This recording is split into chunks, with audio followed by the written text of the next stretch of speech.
Hello students, please subscribe the channel, drop a like, share and comment. This is exercise number 1 and 2 of the Progressive Monthly Magazine, October 2022 on the speed of 100 words per minute. Start. I am very happy to be present here today for opening the new building of your university. All that you have said about this new university, which is only 6 years old, is commendable in many respects. Although you have not had adequate equipment and the necessary wherewithal in the beginning, these serious shortcomings did not discourage you. In right earnest, you started the work. One might feel sorry, but I am sure no one will feel surprised to know that in its 7th year, this university does not possess departments in subjects like Sanskrit and English on the side of arts, and physics, chemistry, anthropology, and geology on the side of science.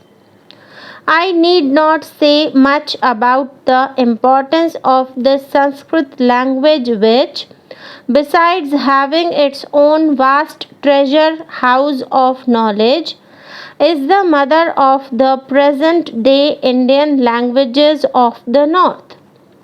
The study of English language and literature is also essential for a university student, for it is a language which many in our country have been cultivating for the last 200 years and which is recognized as a medium of international expression by virtue of its being the language of a number of countries.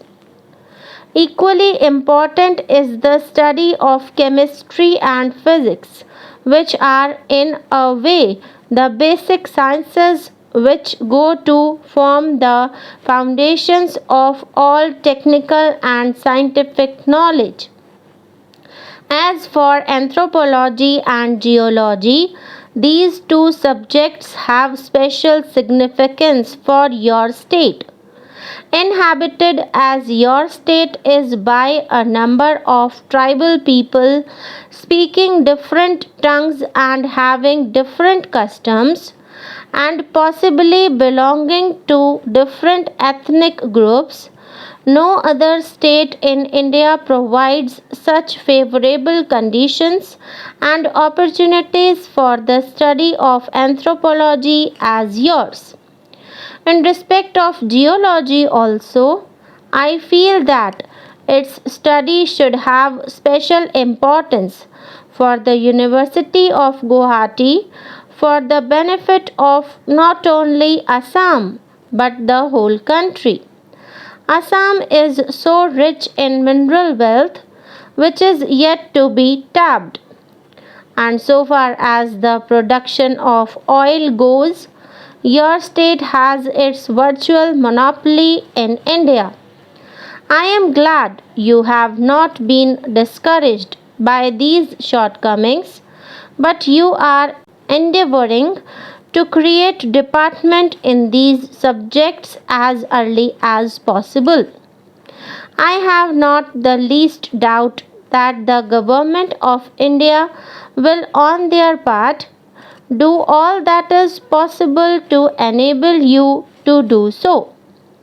I must congratulate you on maintaining high academic standards in your university.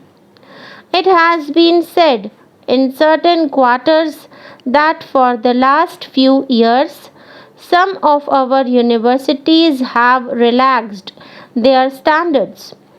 I cannot say how far it would be correct to say so, but if there is that much truth in it, this trend is to be deplored and discouraged because universities must always look ahead and after imparting education, must of necessity be upright, even strict, in the matter of conferring degrees, distinctions, or honors. You have done the right thing in sticking to this ideal from the very beginning. I am one with you that in order to be fully useful to the people for whom a university serves, it ought to be a teaching body. I am glad that in your planning you have kept this point in view.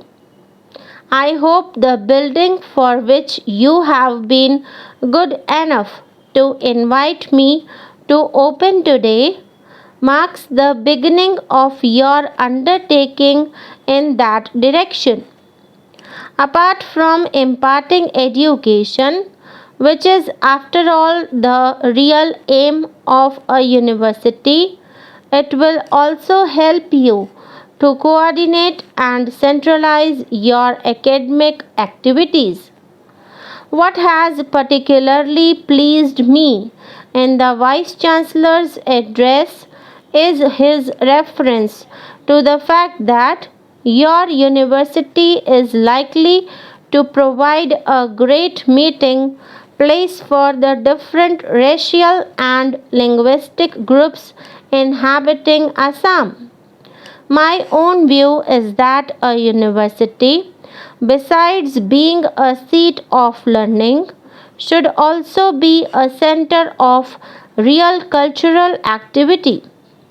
For the mixing of people professing different faiths, speaking different tongues, and having different customs and traditions, no other place can be more suitable than a university.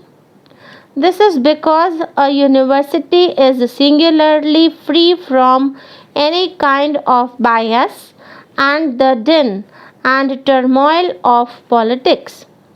It provides an ideal atmosphere for all people to come close together and understand each other.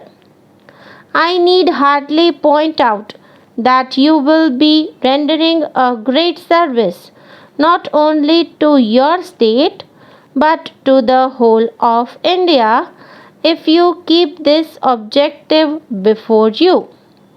You will have rendered a great service to the nation if by sticking to your resolve you succeed in bringing all these groups together by providing them equal opportunities, thereby promoting mutual understanding and the good of all. I am thankful to the Vice Chancellor for having invited me to open this building and for giving me an opportunity to address you today. I wish your university a bright future and hope it will succeed in tiding over the difficulties and will be counted as one of India's great seats of learning and education.